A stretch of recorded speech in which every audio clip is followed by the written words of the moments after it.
డబ్బులు తీసుకుని పనిచేస్తున్నారని సిఐలు కానీ వాళ్ళు ఆలోచిస్తున్నారు. వాళ్ళు బాధితుల మీద కేసులు పెడతారు. 3 రోజులు పెట్టి ఎస్ ఏంటంటే ఎవరైతే తెలుగుదేశం దగ్గర డబ్బులు తీసుకుని యాక్ట్ చేస్తున్నారో ఇప్పుడు ఏం చేస్తున్నారంటే చిన్న విషయం, ఒక జెన్యూన్ కేసు ఉందనుకో, genuine case counter case false case పెట్టిస్తున్నాడు. ఈ police officer for example Rambabu అన్ని ఎస్ఐలకి ఫోన్ చేసి ఆ కేసు రిజిస్టర్ చేయండి, ఈ కేసు రిజిస్టర్ చేయండి అని చెప్తున్నాడు. ఇప్పుడు నేను అడుగుతా ఉన్నా, ఎలక్షన్ రోజు జరిగినటువంటి ఒక దౌర్జన్యం మీద ఫర్ ఎగ్జాంపుల్ నేను ఒక కంప్లైంట్ ఇచ్చాను, అది రిజిస్టర్ చేశాను. నన్ను ఇబ్బంది పెట్టాలని ఇవాళ కంప్లైంట్ తీసుకొస్తున్నారు.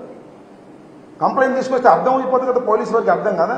మొన్న ఇచ్చినటువంటి కంప్లైంట్ మీద ఇవాళ మళ్ళా కంప్లైంట్ ఇస్తున్నారంటే ఫాల్సా, అది జెన్యూన్ అనడానికి ఏదైనా గాయమైనా ఉండాలి, ఏదైనా ప్రాపర్టీ నష్టపోయినా ఉండాలి. ఆ రెండు కనపడుకోకుండా కేసు రిజిస్టర్ చేస్తే కేసు అండ్ కౌంటర్ ఉంటే ఏదో చేయొచ్చు అనేటువంటి భావనతో ఉన్నారు. నాకు అదే విషయం నాకు నార్నిపాడు విషయంలో నార్నిపాడు నుంచి ఫోన్ చేశాడు.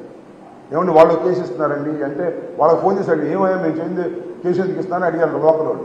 మీరు ఇచ్చారుగా, అందుకని మేము కూడా ఒకటి ఇస్తున్నాం కేసు, సిఐ రాంబాబుతో చెప్పి రాంబాబు రిజిస్టర్ చేస్తా అన్నాడు లోకల్గా. ఇలా ఫాల్స్ కేసెస్ రిజిస్టర్ చేసి ఒక జెన్యూన్ కేసు మీద ఫాల్స్ కేసు రిజిస్టర్ చేసి బెదిరించేటటువంటి కార్యక్రమం చేస్తున్నారు. ఇది చాలా అన్యాయం. అటు పెట్టా ఇటు పెట్టామండి కేసు, మేము చాలా ధర్మంగా ఉన్నామని చెప్తున్నారు పోలీసులు. ధర్మం ఎటుందో అటు ఉండాలి తప్ప అటు ఇటు కేసులు పెట్టి మేము రెండు వైపులా సమానంగా ఉన్నామనుకోవడం కరెక్ట్ కాదు. బాధితుడు ఇచ్చినటువంటి రిపోర్టుని మీరు రిజిస్టర్ చేయండి. బాధితుడు కాకుండా ఫాల్స్గా ఇచ్చినటువంటి కేసుని రిజిస్టర్ చేస్తే అది ఫాల్స్ కేసు, అది కరెక్ట్ కేసు సుపీరియర్ ఆఫీసర్ చాలా ఈజీగా కనిపెట్టగలడు. వాళ్ళకి ఆ విచక్షణ జ్ఞానం ఉంటుంది పోలీసు వారికి. ఎస్పీ న్యూగా వచ్చేటువంటి ఎస్పీ గారు వాటిని పరిశీలించాలని, వాటిని రివ్యూ చేయాలని, సిట్టును కూడా వాటిని రివ్యూ చేయాలని, which is the false case, which is the correct case తెలుసుకోవాలని, ఫాల్స్ కేసు రిజిస్టర్ చేసినటువంటి స్టేషన్ హౌస్ ఆఫీసర్ మీద యాక్షన్ కూడా తీసుకోవాలని నేను ఈ సందర్భంగా కోరుతూ ఉన్నాను.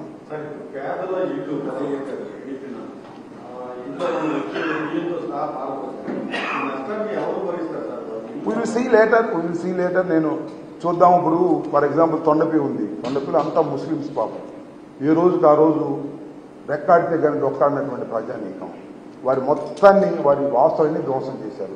ఇళ్లు పాల్గొట్టారు, ట్రాక్టర్లు కాల్చారు, స్కూటర్లు, బళ్ళు, 2 వీలర్స్ మొత్తం కాల్చారు, ఇంట్లో వస్తువులన్నీ కాల్చారు. వారికి ఏదో ఒక ఆర్థిక సహాయం ప్రభుత్వం వైపు నుంచో పార్టీ వైపు నుంచో చేయాల్సిన అవసరం ఉంది. దాని మీద కూడా ఆలోచన చేస్తాం.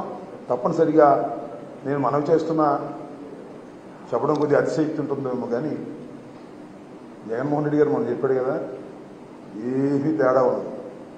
4వ తారీఖు పోలింగ్ అయిన తర్వాత 9వ తారీఖు జగన్మోహన్ రెడ్డి గారు విశాఖపట్నంలో ముఖ్యమంత్రిగా ప్రమాణ స్వీకారం చేయబోతున్నాడు. మళ్ళా వచ్చేది జగన్మోహన్ రెడ్డి గారే. ఎన్ని కుట్రలు ఎన్ని కుతంత్రాలు చేసినా జగన్మోహన్ రెడ్డి గారే మళ్ళా ఈ రాష్ట్రానికి ముఖ్యమంత్రి అవుతారు. ఒకటి చెప్తున్నా, పొద్దున్నే ఉదయాన్నే బయలుదేరి వచ్చారు, తండోపతండాలుగా జనం వచ్చారు, మహిళలు వచ్చారు, వృద్ధులు వచ్చారు, వర్కింగ్ క్లాస్ అంతా కూడా వచ్చారు. దేనికోసం వచ్చారబ్బా? చంద్రబాబు నాయుడు గారు గొప్పతనం నుంచి వచ్చారా? చంద్రబాబు నాయుడు గారు అద్భుతమైన పరిపాలన నుంచి వచ్చారా? అబ్బో చంద్రబాబు నాయుడు దేవుడు ఓటేద్దామని వచ్చారా? No no. జగన్మోహన్ రెడ్డి నా బిడ్డ, అమ్మ వడిచాడని వచ్చారు. జగన్మోహన్ రెడ్డి నా బిడ్డ, వృద్ధాప్య పెన్షన్ ఇచ్చాడు అని వచ్చారు. డ్వాక్రా మహిళ రుణమాఫీ ఇచ్చారని వచ్చారు. రైతు భరోసా నుంచి వచ్చారు. నా బిడ్డను మళ్ళా గెలిపించుకోవాలనేటువంటి కుతూహలంతో లక్షలాది మంది కోట్లాది మంది ఓటర్లు ఉదయమనే బారు తీరారంటే అది ప్రభుత్వ అనుకూలత తప్ప ప్రభుత్వ వ్యతిరేకత కాదు. Note it. 4వ తారీఖున మళ్ళా చూస్తారు మీరు. జగన్మోహన్ రెడ్డి గారు అద్భుతమైనటువంటి మెజార్టీతో గెలవబోతున్నాడు. పాజిటివ్ ఓటు చాలా అద్భుతమైనది. చాలా మంది అంటున్నారు, ఏమండి పోయినసారి కన్నా పోలింగ్ బాగా పెరిగిందా, ప్రభుత్వ వ్యతిరేకత ఉంటుందని ఆశపడుతున్నారు వాళ్ళు. నేను మనవి చేస్తున్నా, 2014లో తెలంగాణలో కేసీఆర్ వచ్చాడు.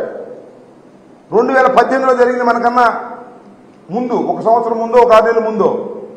2014లో ఉన్న ఓట్ల శాతం కన్నా 2018లో ఓట్ల శాతం పెరిగింది. మళ్ళా కేసీఆర్ వచ్చాడు. ఇక్కడ కూడా ఓట్ల శాతం పెరిగింది. మళ్ళా జగన్మోహన్ రెడ్డి అధికారంలోకి వస్తాడు. దానిలో ఏ విధమైన సందేహము లేదు. ప్రజలు ఉదయాన్నే లేచి వచ్చి జగన్మోహన్ రెడ్డి గారి గుర్తు ఫ్యాన్కు వేసి తృప్తిగా ఇంటికి వెళ్లాలనేటువంటి ఉద్దేశంతో వచ్చి గంటల తరబడి సైతం లైన్లో నిలబడ్డారనే విషయాన్ని దయచేసి మర్చిపోవద్దని మనవి చేస్తున్నా. జగన్మోహన్ రెడ్డి గారే మళ్ళా ముఖ్యమంత్రిగా కాబోతున్నారు. 9వ తారీఖున ఇంతకుముందు బొత్స సత్యనారాయణ గారు ప్రకటించినట్టుగానే విశాఖపట్నంలో ప్రమాణ స్వీకారం చేయబోతున్నారు.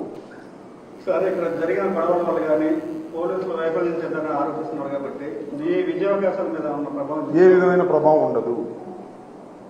నా విద్యావకాశాల మీద కానీ లేదా వైఎస్ఆర్ కాంగ్రెస్ పార్టీ విజయావకాశాల మీద కానీ ఏ విధమైన ప్రభావం చూపలేదు. కొన్ని చోట్ల సైక్లింగ్ లాగా రిగ్ చేసుకున్నారు. ముఖ్యంగా నార్నిపాడు, చీమలమర్రి, దమ్మాలపాడు గ్రామాల్లో వాటి మీద నేను రీపోలింగ్ అడిగాను. ఎలక్షన్ కమిషన్ రీపోలింగ్కి సుముఖంగా లేదు ఎవరని చెప్పారు. దీన్ని అవసరమైతే I will go to the court also.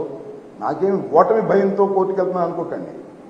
అసలు ఇలా రిగ్గింగ్ జరిగినప్పుడు ఇంత అడ్వాన్స్డ్ సొసైటీలో ఇద్దరో ముగ్గురో కూర్చుని వారి గుర్తు మీద నొక్కునే పరిస్థితి వచ్చినప్పుడు why are not open the camps ఏవైతే ఉన్నాయో మన దాన్ని ఏమంటారు